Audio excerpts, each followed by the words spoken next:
Okay, let's get back to some fun here. Now we have our AC generator. We can call it a radio transmitter if you want, but it's an AC generator. And we have a coil, and we have a capacitor. Now we talked about, let's just talk about the coil and forget the capacitor is there. We know that at low frequencies, at DC, we're going to go right through that coil, right? High frequencies are going to tend to be blocked by that coil. We already talked about that when we went through it. You know, we said coil lets DC through but blocks AC. That's what it's going to do. The capacitor is the exact opposite we talked about. We said at low frequencies, let's say DC, it's going to just charge up, sit there dumb, fat, and happy, not let anything through. But at high frequencies, they're going to go right through. But hang on, now we have two in there. Tuning, Okay. So let's just do a mental exercise. Let's not talk about math or equations or anything. Let's just say that our AC generator is at a very low frequency. Well, let's say the AC generator is at DC, 0 hertz, DC, right? What's going to happen? Is any current going to flow through our circuit? No. At DC, we're going to go right through the coil, but hang on, the capacitor is going to block it. Okay. Let's flip it around and let's say this is a really, really high frequency, hundreds of megahertz or even gigahertz. What's going to happen? It'll stop it. Once again, the inductor is going to say, nothing's flowing, and the capacitor is going to be basically invisible. So at very low frequencies, we get nothing. At very high frequencies, we get nothing. But what happens in between? There's a certain frequency that works, isn't Okay. it? Let's think about that. What happens in between? Okay, I'm going to draw a graph again here, and we're going to do lots of these graphs, but don't worry about them. This time the graph's going to be a little bit different. This graph down here is going to be in frequency, so we can call DC there and some really high frequency over here. Okay, and this one is going to be amplitude. A is a good one for that. In other words, how much energy or how much current or how much voltage is going through the circuit. So we already said that at DC at really low frequencies, nothing is going to flow, right? Because at DC, that capacitor is an open circuit and it just sits there dumb, fat, and happy and doesn't let anything go. So we know that we can start down there at zero, okay? But at high frequencies, way up here somewhere, we also know it's going to be 0 because the coil is in there going, I'm not passing any more current. So as we go up in frequency, right, we're going to be going and going and going and going and going and going and going, and then at some point, we're going to come back down and do it like that. Okay?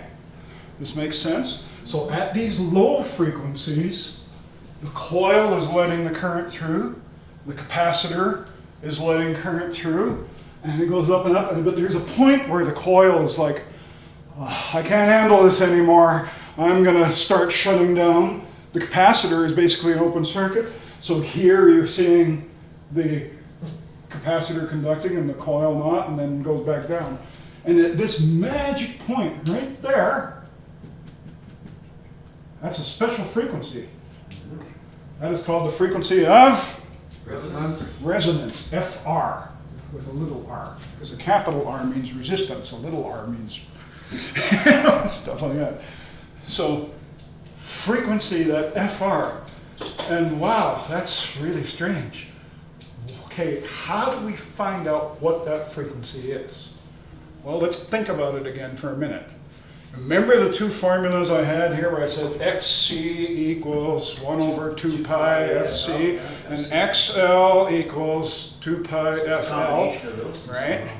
So, well, if you think of it at some frequency, XC and XL are going to be the same, right? Above that frequency, XL is going to go down and XL is going to go up and XC is going to go down, and below that frequency the opposite, but at some frequency, those two terms are going to be the same. And it just so happens that's the frequency. So FR is equal to? So FR, or frequency of resonance, is equal to, what is it, 1 over? 2 pi F. 2 pi FC. FC. 2 pi and cancel the S. Root square LC. Okay, so Root of LC. that's about the most complex thing you have to plug into a calculator. What page is that one on? 115. 1-15. Oh, Oh, yeah, XL into XC into the, Yep, so they actually go through yeah, the mathematics. deriving the formula there, if you really want to watch that. It's up to you. sorry, I was looking at the top. So, no, it's not a problem, not a problem. So, Very good.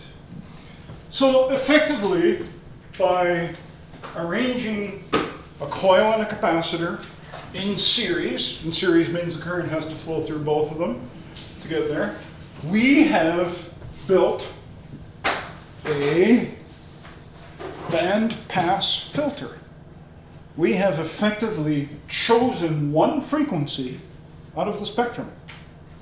And depending on the value of coil and capacitor we pick, we can make this frequency to pretty much anything we desire. Okay? This is the fundamental way that a radio receiver tunes a given frequency. Tune a given frequency. The easiest thing to do is make this capacitor variable. Okay? And that's drawing an arrow through it like that. All it means is we can change the value of that capacitor, typically with a knob. You can turn a knob and change it. Tuning knob on the front of your radio. Coils are a little more mechanically horrible things to change, so usually we use fixed coils, and we change capacitors. Capacitors are pretty easy to change, either mechanically or electrically. Oh yeah, of course it does. You found it, very good.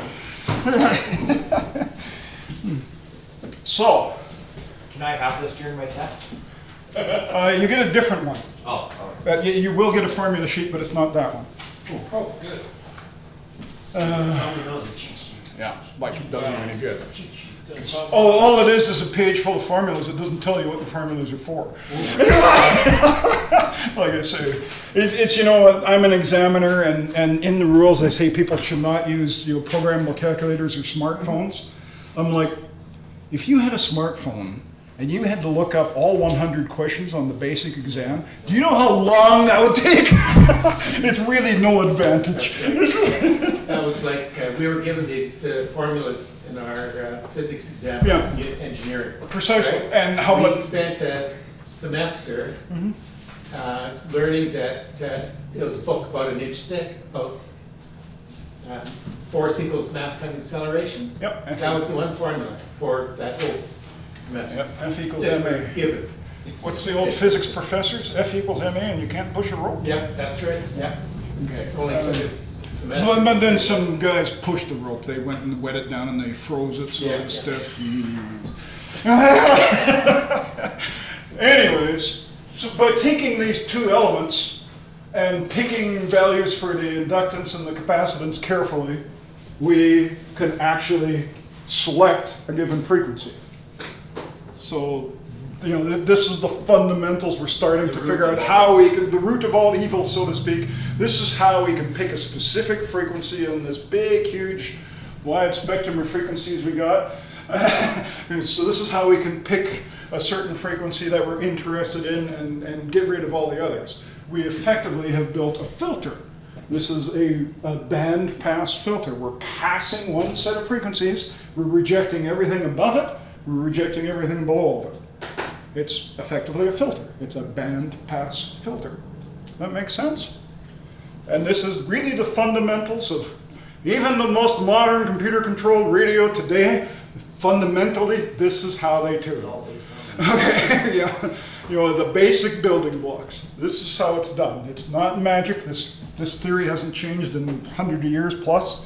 It's all pretty straightforward There's stuff. such a range of frequencies, a little bit that will work, eh? Yeah, well, There's one exact one, but there's. yeah. Now, the thing is I said this is a filter. Question is, how good of a filter is it? Not very. What do you mean, not very? Why? Look, we're picking one frequency out. Well, remember, this is 0. That might be 15 megahertz, 14 megahertz if we're talking 20 meters on the HF band. So that would be probably 35 megahertz or something. So hang on, we're going from like here to here. Yeah, this thing is really, really wide. It is selective, but it ain't narrow. It's really wide. It has what we call a really wide skirt, and that is the name for it. Is the filter skirts are really wide. Skirt, much like a lady's skirt, it has that shape of a skirt, right? Okay. So the sharpness or the narrowness of that skirt is something we call the quality factor or the Q factor. Okay. And starting on page 1-17, they talk about Q of tuned circuits. Okay. And in the case of a very selective radio receiver where we want to pick one frequency and reject everything else, we want a very high Q filter. In other words, we want to pick that one frequency and just a little bit above it, a little bit below it, we want gone. So that is a very high Q filter. Okay. But there may be other things where you don't necessarily want high Q. You may, for example, want to be able to tune, well, let's say the whole 20-meter band. If you have a really high Q filter and all you can get is 1 kilohertz of the band, well, that may not be that useful. You may want a filter that's wider, so on your nice spectrum scope you can see the whole band, right? So there's reasons to have high Q and there's reasons not to have high Q. It all depends on the application. But the measure of the width of the skirt, or shall we say the selectivity, in other words, can we select one frequency and reject all others, is something called Q, or quality factor. Okay. Q they go through and talk about here, and the actual calculation for our they don't actually have a Q calculation for our circuit. Our circuit, by the way, is a series circuit. The Q they're talking about is a parallel circuit. So let's make this parallel.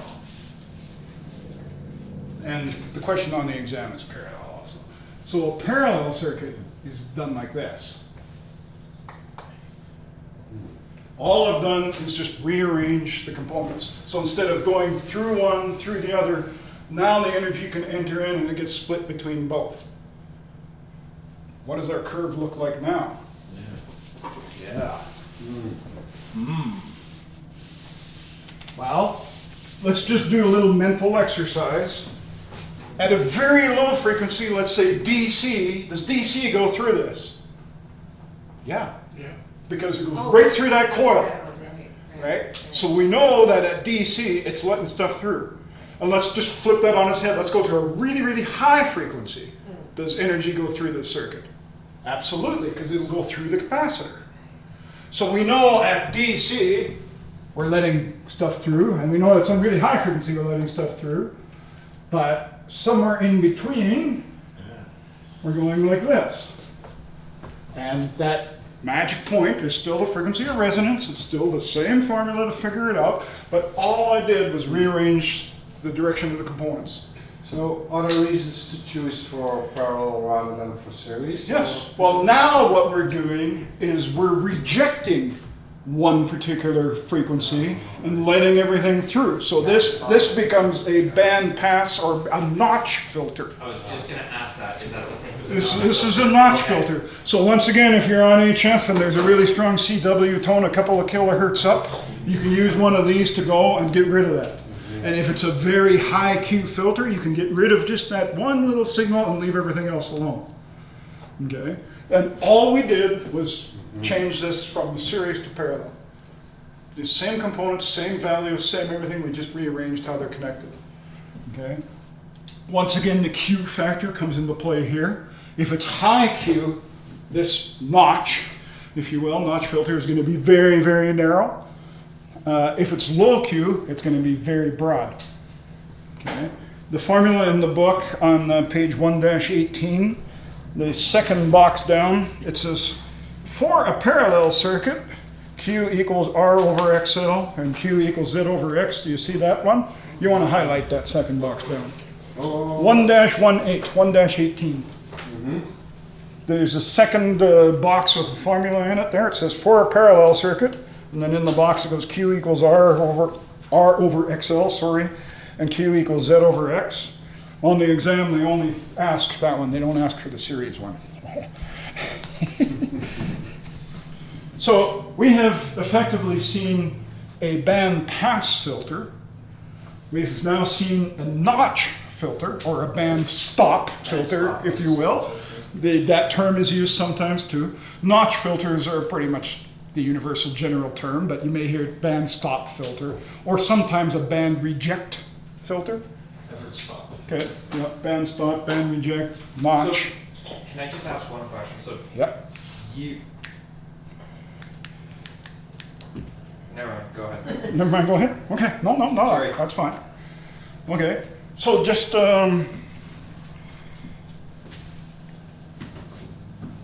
for this guy here, what happens if we want to make this really, really wide and say, for example, you have a general coverage shortwave receiver that receives 100 kilohertz to 30 megahertz, very typical of our modern HF rigs. But you live in AM transmitter alley and you've got 6 50,000 watt AM transmitters just a few kilometers away from you. And all that really strong energy down the AM band is completely wiping out your poor little receiver. Okay. What the manufacturers do is they build a circuit like this and they reject the entire AM band from 500 kilohertz to 1.6 or 1.4 megahertz or something like that. Okay. In that case, you want it to be pretty broad, right? And so that would be a really good example of a low Q circuit. And by the way, pretty much every HF rig that you have on your table built since about 1950, if it has general coverage receiver, it will put a notch filter in the AM broadcast band, just for that reason. Really pisses off the AM DXers, because there are people out there that like to listen to the broadcast AM band and pick up DX stations. So there's modifications for all these radios where you can kill that. I mean, you can use your advanced. Oh, no, it's all good. No, it's receive. It's receive only. It's receive only. So, the interesting thing is, what happens if I go like this? I'm adding a resistor to this. Now, our resistor is neither capacitive or inductive. A resistor just lets stuff leak through. It doesn't matter what the frequency is. Just slows it down. What that's going to do is, no matter what the frequency is, some is going to pass through, right? The capacitor and the coil are still doing their thing, they're still doing that, but this resistor is letting some stuff leak through, no matter what the frequency is. It's not frequency selective, okay? And effectively what that does is that lowers the Q. In other words, it broadens the width of the filter, because now what was rejected here is no longer rejected. It's this curve, instead of being right down to the bottom here, is going to look something more like this. Okay, it's widening the skirts. Okay, so adding a parallel resistor is a trick where if you still need some filtering, but you need it to be wide. For example, the whole AM broadcast band. You just simply add a resistor to widen that out to take care of the whole AM broadcast band. Lowers the Q. It lowers the Q. There's a really special name for that resistor. It's called a Q killer. And believe it or not, that's what the technicians call it, is a Q killer. Yep, a Q killer. And once again, you can add a resistor to that circuit to broaden that Q out. So, if your filter is not wide enough, you need to make those skirts really wide to cover a whole band. You can add a Q killer, a parallel resistor, and it widens out the quality. It makes it a worse filter. It's not rejecting as much, but it's a trade-off. You don't reject quite as much, but now you're going a wider spread. Everything is a bit of a trade-off, so. Okay. Well, we're doing good, aren't we? Oh, 20 minutes. We'll cover lots in 20 minutes.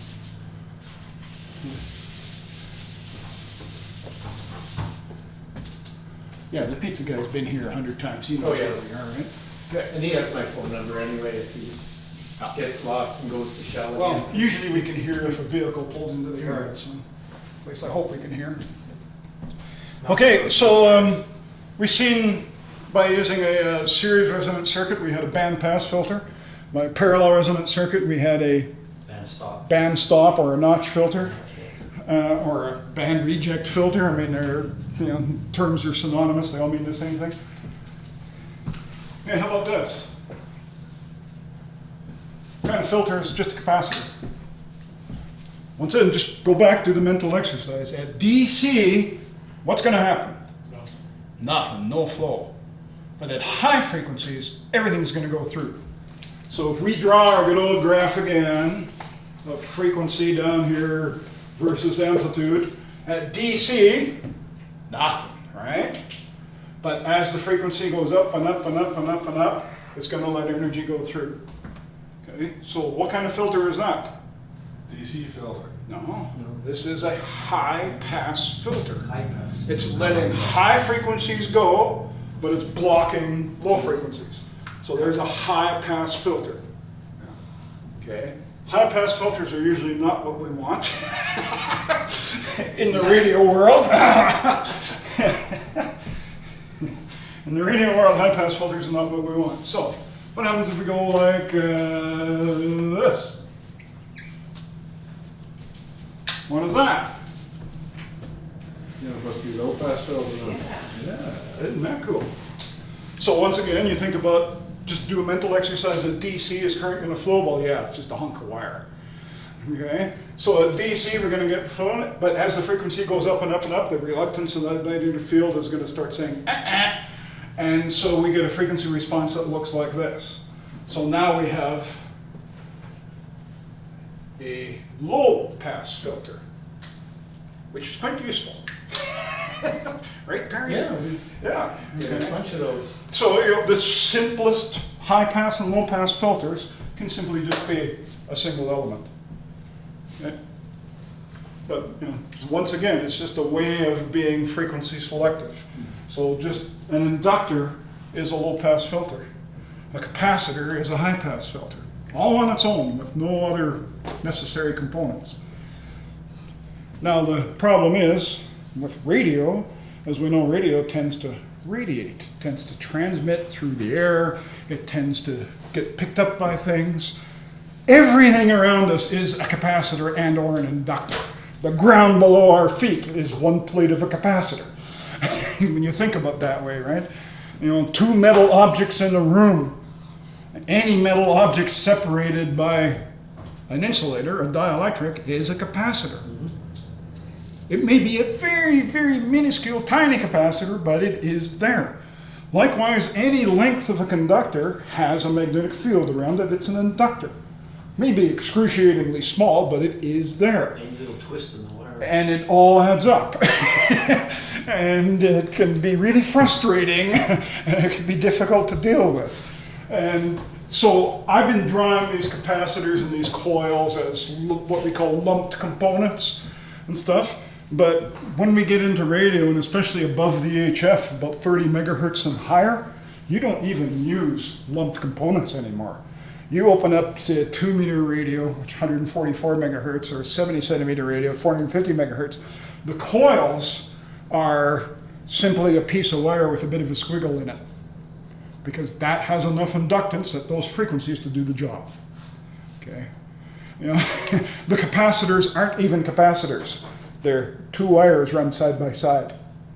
That is a capacitor, but at VHF and UHF frequencies, it's a high enough frequency, that's enough of a capacitor to do the job.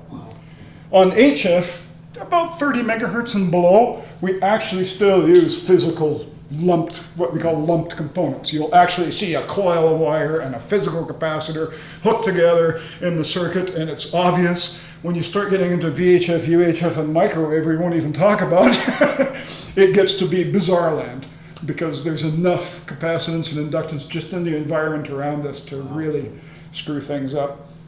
So the real high-paid RF engineering guys are all in the microwave field. Those guys, they earn their money. Because when you start talking about, for example, anybody drive modern vehicles that has collision detection systems and blind spot beeper, when there's somebody in your blind spot, the light lights up or a beeper goes off stuff. By the way, that's all 77 gigahertz. That's really high frequency stuff. The engineering in that is just, it's craziness. It's really weird stuff. So just try and get an impression that, you know, a capacitor and inductor will have an effect. They do filter things, you know, just as a standalone. And we'll get into a little bit of filters. So we talked about a high-pass filter, a low-pass filter, and a band-pass filter. And starting on page 1-19 to 1-21, they talk about them. They show some schematics with multiple components in it, C's and L's. We've only talked about, well, other than the resonant circuits, we've only talked about high-pass and low-pass filters with one function in them. One component does not a good filter make. It does roll off here, and if you want to know how bad it is, it's 6 dB per octave. What the F does that mean, you say? What is 6 dB per octave, Ray? Think of 6 dB as 1 S unit on an S meter. An octave is doubling or halving the frequency. Okay? So if you're at 14 megahertz and you got S9, at 28 megahertz you'll have S8. Not much of a frequency, not much of a filter. 6 dB per octave, if that's what a single element is not much of a filter. There is a filtering effect. It's just poor. So most filtering that we use for low-pass filters or high-pass filters and stuff is made up of multiple components strung together. And so if I take and I add another coil to this, just 2 coils instead of 1, instead of 6 dB per octave, I get 12 dB per octave. I can effectively double the filtering capacity of that. And if I take 2 coils in series and I add a couple of parallel capacitors, well, now for every component I'm doubling that filtering again and again and again. So a lot of times for amateur radio purposes, when you see low-pass filters, you'll see coil capacitor, coil capacitor, coil capacitor. Every one of those components is making that roll-off, if you will, that filter, more and more effective. Increasing the Q. Increasing the Q, yes. But it's not really a resonant circuit if it's high-pass or low-pass. It's, yeah.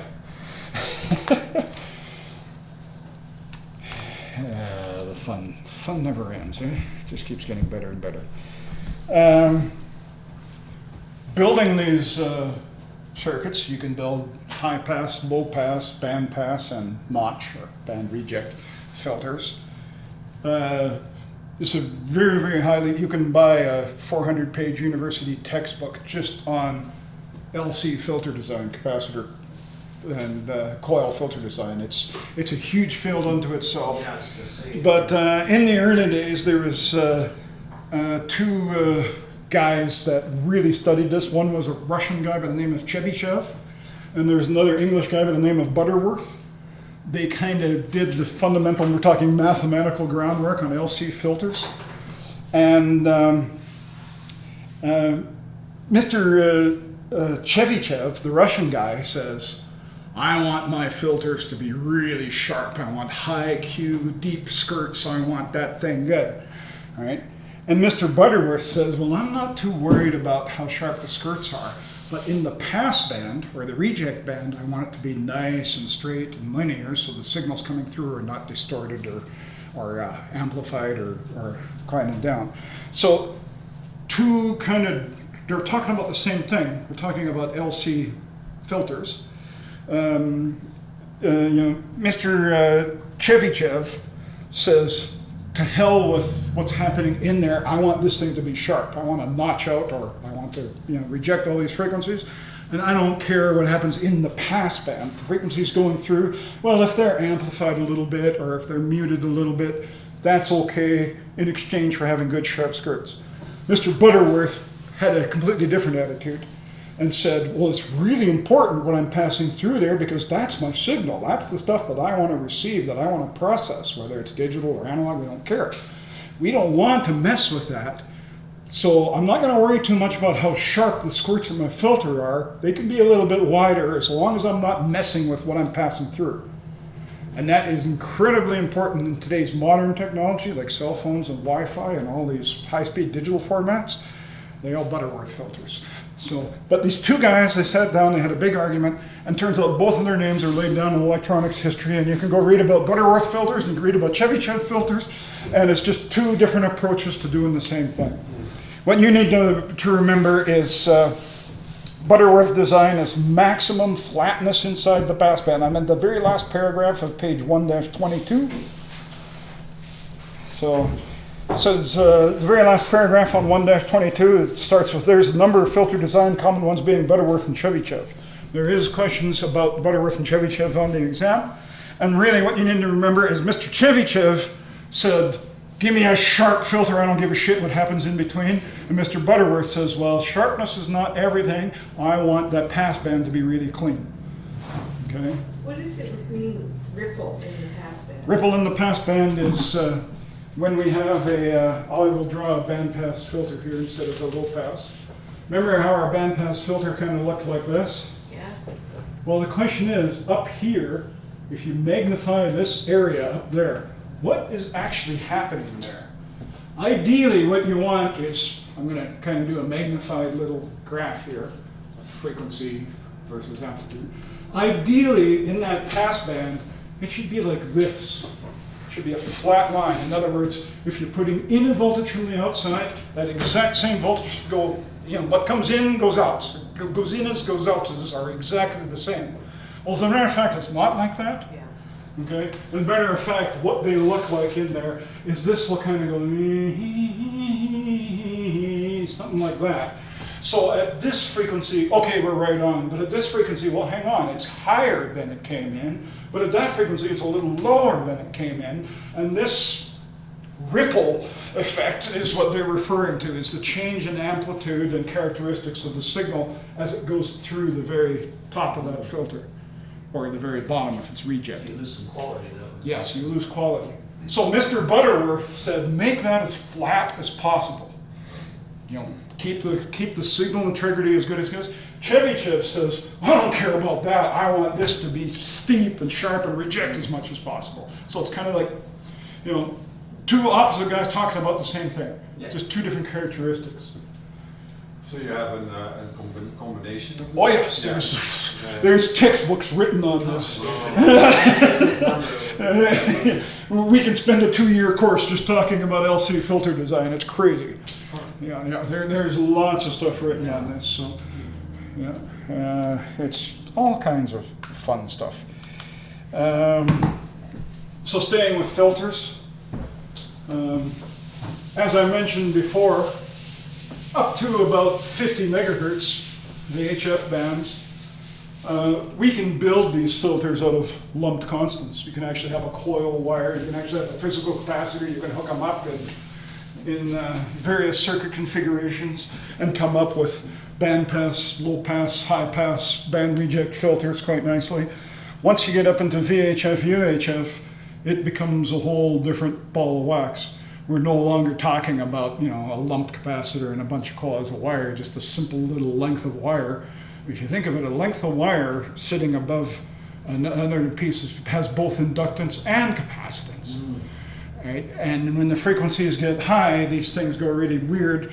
So, It's complicated. yeah, as we go up to VHF and UHF and into the microwaves and stuff, we actually leave what we call lumped components behind. You don't actually physically see a capacitor anymore. You don't physically see a coil anymore. You'll see a brass rod in a cylinder.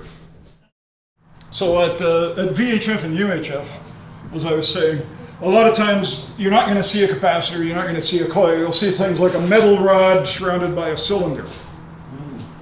And you're going, well, how the hell can that work?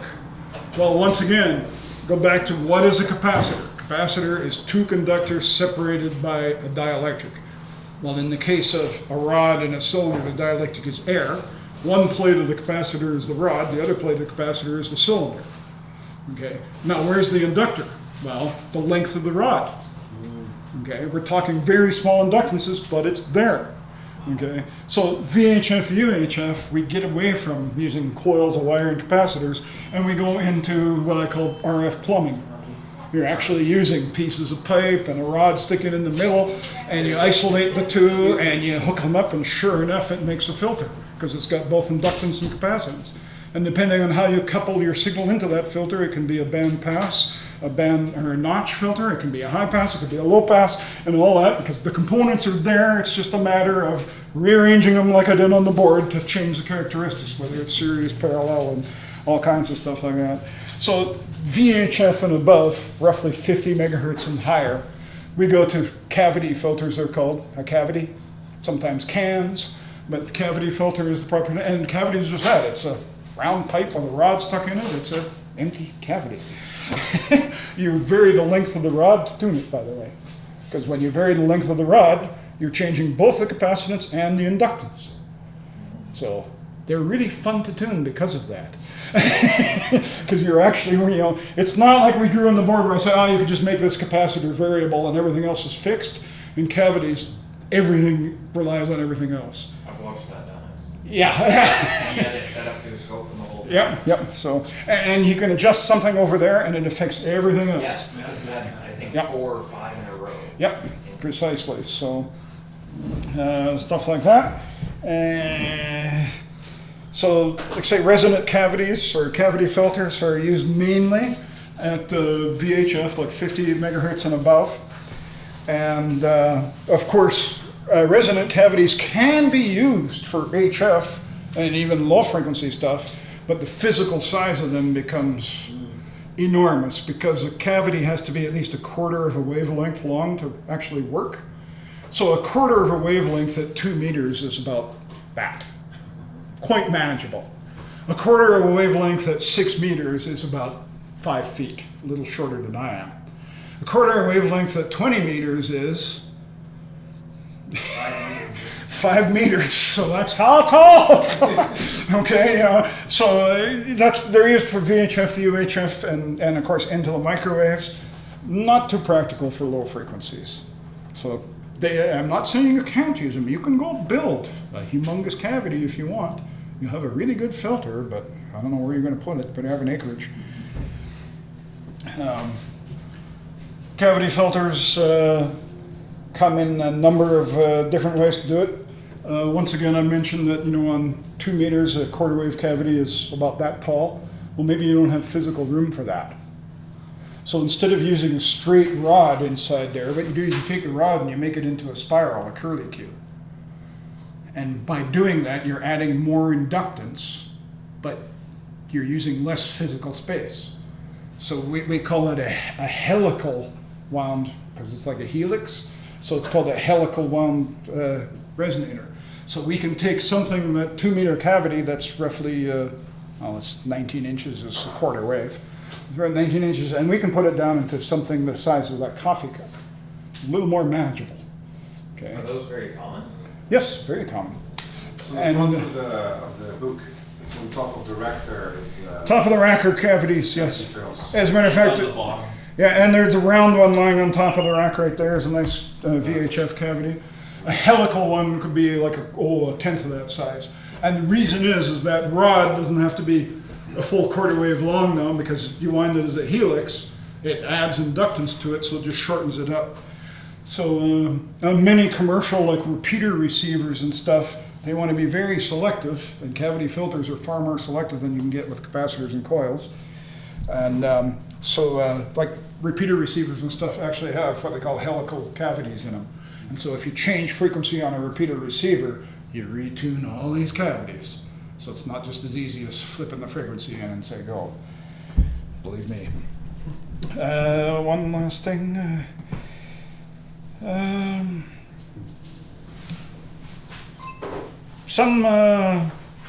Before we leave, if you want a bandpass filter to pass a fairly wide range of frequencies, we're talking on VHF and UHF. Now our FM 2 meter and digital repeaters are all roughly 12.5 kilohertz wide. Roughly, maybe a little more, maybe a little less, but 12.5 kilohertz wide. And that, a single cavity passes, well, more than that, passes about 30 kilohertz, no problem at all. But what happens if you're running analog television As you may or may not know, analog television is 4.5 megahertz wide. It takes the whole 2 meter band for one TV signal. Okay, but you want to filter that so you're not interfering with people above and below you. So to take cavity filters and make them that wide is impossible. So what you do is they combine a bunch of cavity filters into one box, if you will, and every cavity is tuned to overlap its neighbor a little bit. Okay, and so you've got these multiple band pass filters that are stagger tuned to spread out and cover, say, 5 megahertz of spectrum. And they call that a comb filter. Like the fingers of a comb, you can imagine the band pass of one filter, and then the band pass of the one beside it, the band pass of the one beside it, but they're kind of like fingers of a comb. And if you pick enough fingers and you tune them wide enough, you can actually spread out and have a nice sharp filter and stuff like that. So then that's what comb filters. Comb filters are used very specifically for wide bandwidth stuff, i.e. television, which is about 5 megahertz wide, Wi-Fi, 2400 megahertz Wi-Fi built into our phones and stuff. That is 20 megahertz wide, so they use a comb filter to pick that channel out. When your Wi-Fi card in your phone or your laptop says I'm on channel 6, it actually engages a comb filter to get channel 6, 20 megahertz of spectrum, and then rejects the rest if it's a good card. The Chinese cards, well, they don't have any filtering. Okay, but so, you know, comb filters are good for wideband stuff. These other filters like the Butterworths and the Chebyshevs and the cavities and all that kind of stuff, standalone, they're no good for something that's wide bandwidth, like Wi-Fi or television or something like that. You'll go with comb filters for that. And with that, it's lunchtime.